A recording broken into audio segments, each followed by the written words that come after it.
Hello दोस्तों, स्वागत है आप सभी का मेरे अपने YouTube चैनल KCC एजुकेशन में। तो दोस्तों, हम कर रहे हैं 12th क्लास की पॉलिटिकल साइंस और अभी तक हम आपको 5 चैप्टर करा चुके हैं और हम आपको अब करा रहे हैं 6 चैप्टर जिसका नाम है अंतरराष्ट्रीय संगठन। तो दोस्तों, हमने चैप्टर का आधा पार्ट फर्स्ट वीडियो में कवर कर चुका है। तो भैया, उस वीडियो को अगर आपने नहीं देखा है तो सबसे पहले आप उस वीडियो को जाकर देख लीजिए, क्योंकि जब तक आप उस वीडियो को नहीं देखेंगे तब तक आपको ये वाला पार्ट शायद थोड़ा कम समझ में आएगा। अगर आपको पूरी तरीके से क्लियर करना है चैप्टर को तो आपको वीडियो का वो वाला पार्ट आपको देखना ही होगा। तो चलिए दोस्तों, हमने उस वीडियो में आपको कवर करा दिया था कि अंतरराष्ट्रीय संगठन क्या होता है और सबसे महत्वपूर्ण संगठन अंतरराष्ट्रीय स्तर पर हमारा यूएनओ है। तो यूएनओ क्या है, उसका गठन कैसे हुआ, उसके प्रमुख उद्देश्य क्या हैं, ये हमने आपको करा दिया था। और उसके साथ साथ हमने आपको ये भी बताया था कि यूएनओ के प्रमुख 6 अंग हैं या 6 भाग हैं, जो मतलब उसके अंग हैं और वो हमारे कार्य करते हैं। उनकी क्या क्या विशेषताएं हैं, क्या क्या कार्य शक्तियां हैं, वो भी हमने आपको वीडियो के उस पार्ट में करा दिया था। तो तब तक आप वो वीडियो का पार्ट देख सकते हैं, क्योंकि उससे पहले आपको ये पूरा समझ में नहीं आने वाला पूरी तरीके से। अगर आप चाहते हैं कि आपके सारे के सारे डाउट क्लियर हो जाए तो सबसे पहले आप वीडियो के उस पार्ट को आप देख लीजिए। चलिए, आपका ज्यादा टाइम वेस्ट ना करते हुए हम स्टार्ट करते हैं इस चैप्टर का आगे का पार्ट, जो हमारा इस पार्ट वीडियो के इस पार्ट में कवर हो जाएगा हमारा पूरा का पूरा चैप्टर।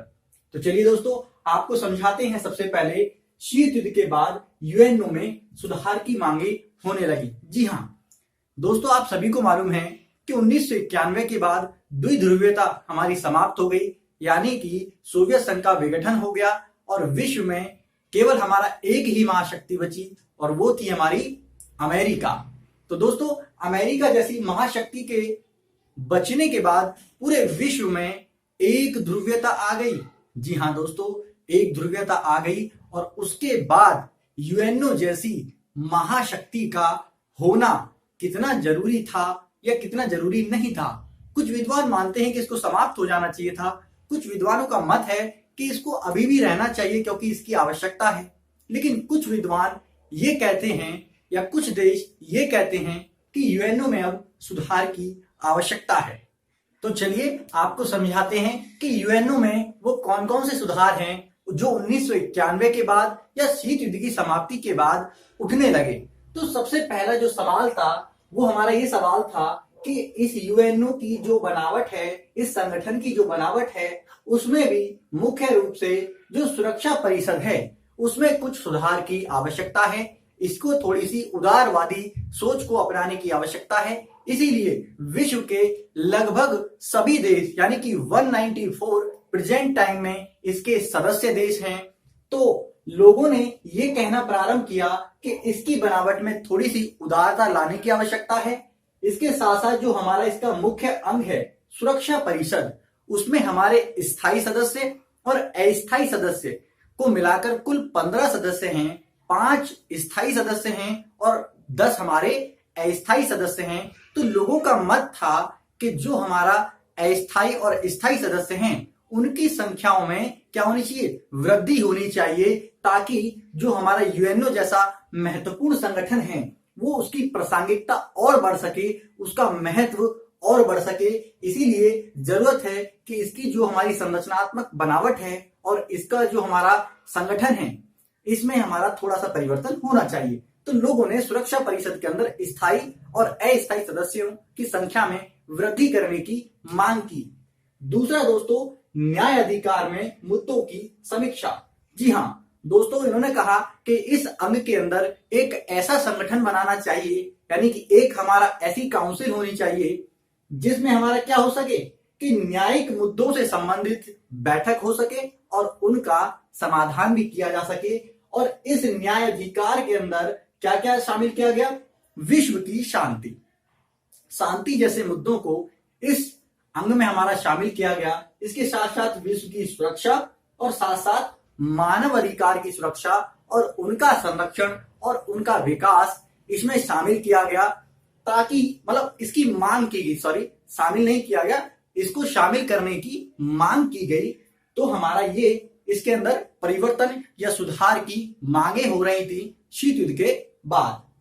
इसके बाद वीटो पावर पर भी सवाल उठने लगे।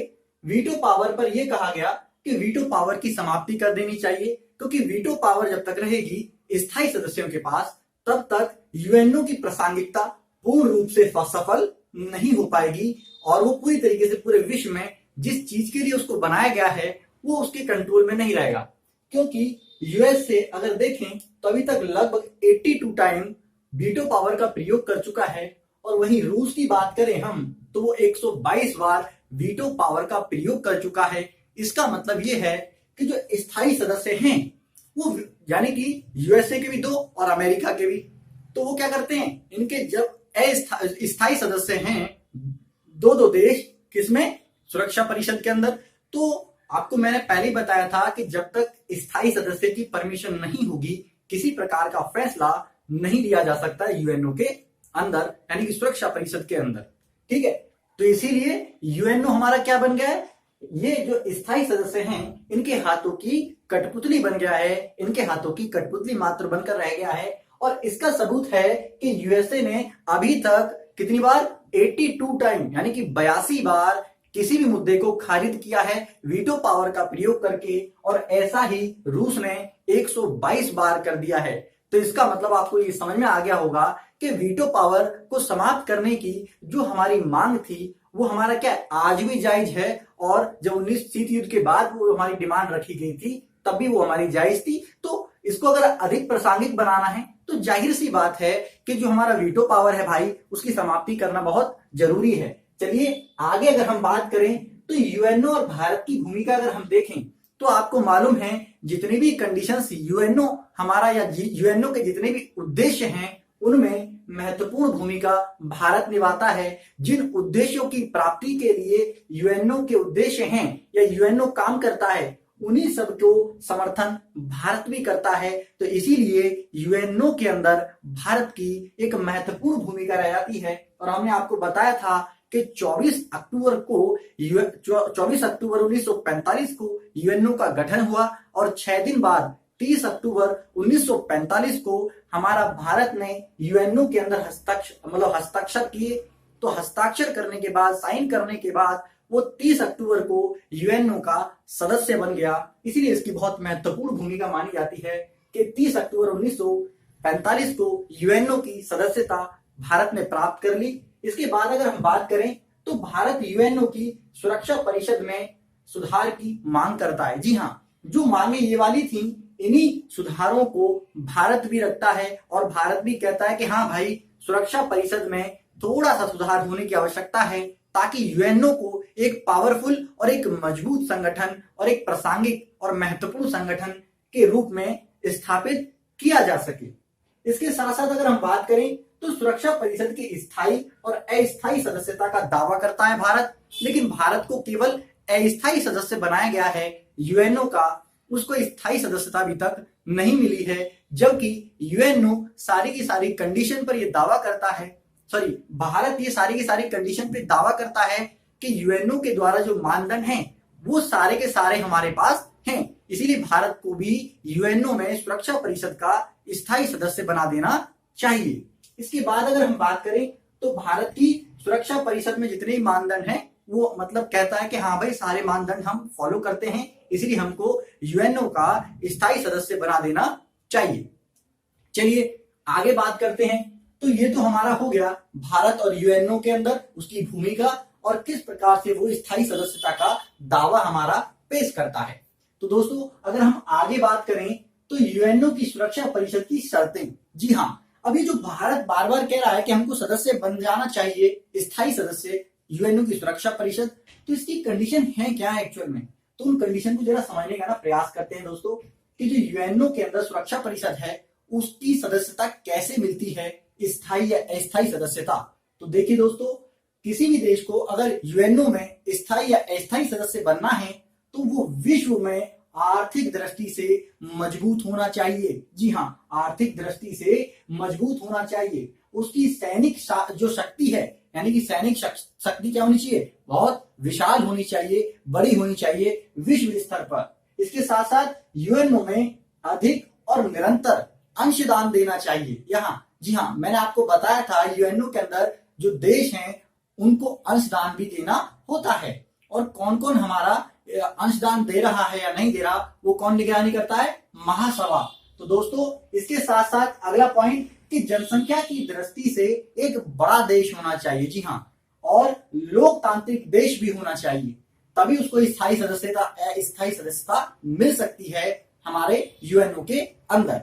इसके साथ साथ मानव अधिकारों की रक्षा और सुरक्षा और उनका विकास भी वो देश करता होना चाहिए। इसके साथ साथ सांस्कृतिक विविधता होनी चाहिए किसी भी देश के अंदर। सांस्कृतिक विविधता मतलब एक संस्कृति नहीं बल्कि अनेक संस्कृति उस देश के अंदर मौजूद होनी चाहिए और उनकी वो सुरक्षा भी करता हो, उनका विकास के लिए उनको बढ़ावा भी देता हो।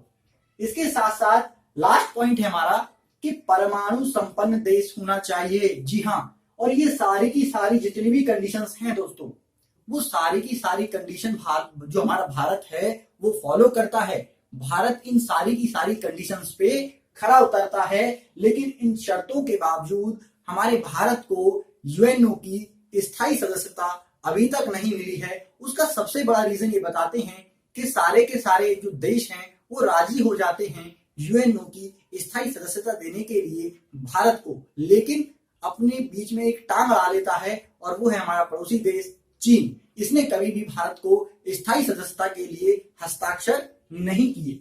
तो चलिए ये तो होगी इसकी शर्तें। इसके साथ साथ हम बात करते हैं कि एक ध्रुवीय विश्व में यूएनओ का क्या महत्व है। जब हमारा विश्व युद्ध समाप्त हो गया, द्वितीय विश्व युद्ध, तो हमारे आगे कोई भी युद्ध ना हो इसलिए यूएनओ का गठन किया गया था इसी मकसद से। और आगे चलकर जब 1991 में जब शीत युद्ध समाप्त हो गया, एक महाशक्ति यानी कि सोवियत संघ का विघटन हो गया, तो विश्व में हमारी शांति कायम हो गई और अमेरिका जैसी महाशक्ति का वर्चस्व आ गया। ऐसे में क्या आवश्यकता थी, क्या जरूरत है कि यूएनओ को अभी भी बरकरार बनाए रखा जाए?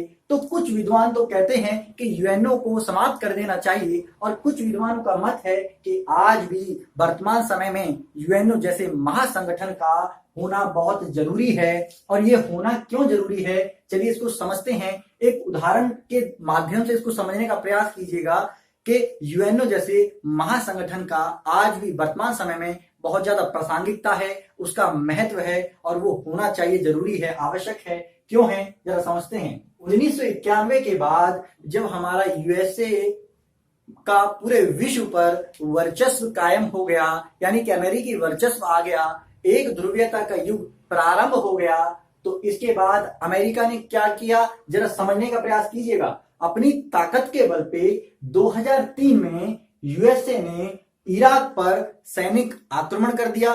उद्देश्य आपको मालूम ही है कि किस लिए, वहां के जो खनिज संसाधन हैं, खासकर जो तेल भंडार हैं, उन पर अपना कब्जा करने के लिए ये इसने आक्रमण किया था।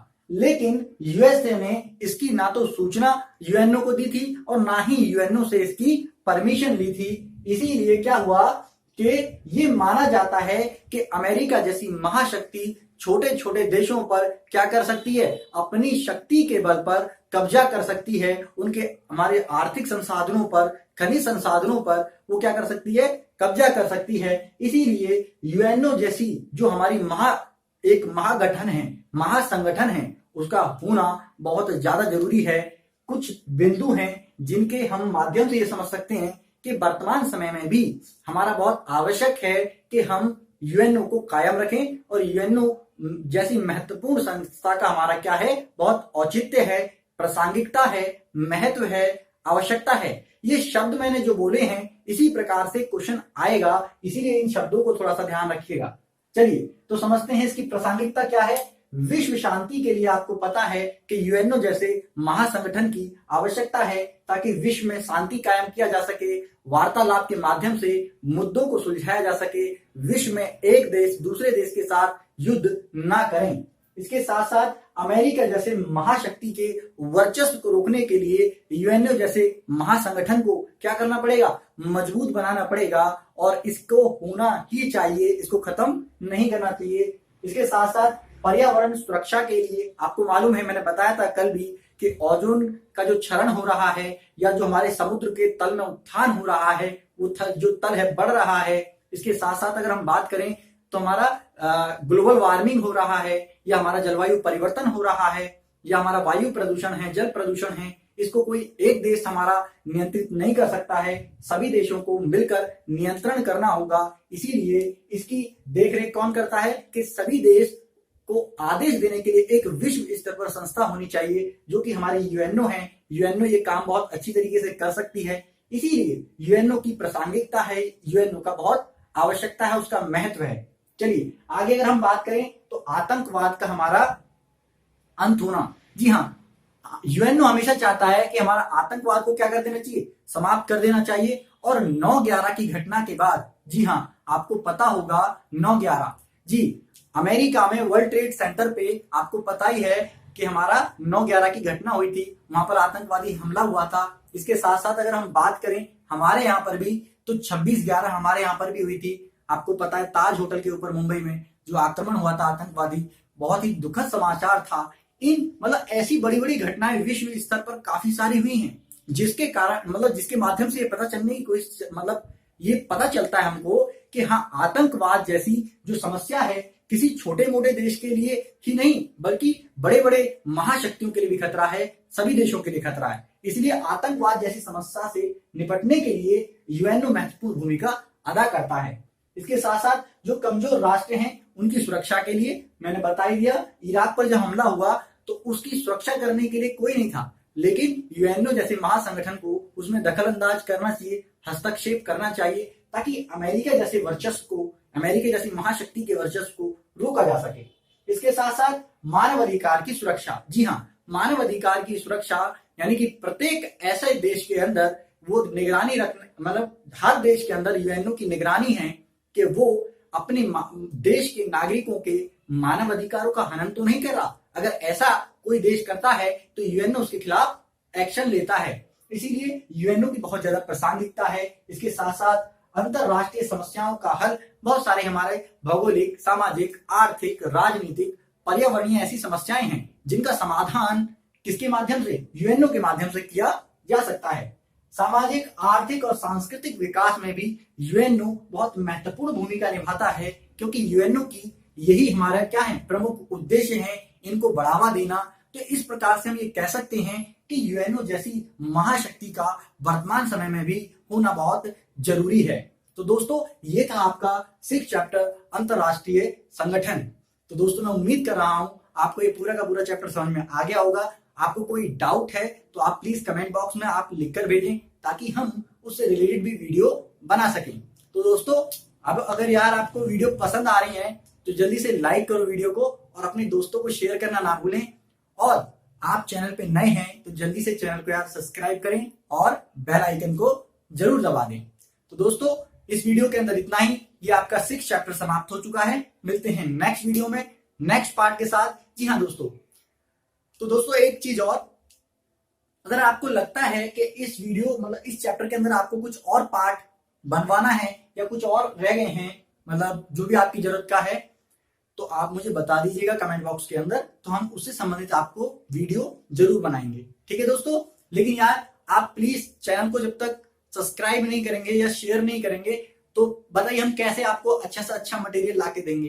तो जल्दी से ना यार शेयर करोगे ना, जितने व्यू बढ़ेंगे और जितने सब्सक्राइबर बढ़ेंगे उसी के अकॉर्डिंग हमको भी थोड़ा प्रोत्साहन मिलेगा, हमको भी थोड़ा सपोर्ट मिलेगा। आप लोगों का डेडिकेशन, हम उतना ही डेडिकेशन के साथ आपको पढ़ा पाएंगे और आपको पूरा का पूरा मटेरियल प्रोवाइड करा पाएंगे। तो यार जल्दी से ना वीडियो को लाइक कर दो, बैठे मत रहा करो। ठीक है, तो चलिए मिलते हैं वीडियो के नेक्स्ट पार्ट में। तब तक के लिए थैंक यू। जय हिंद, जय भारत।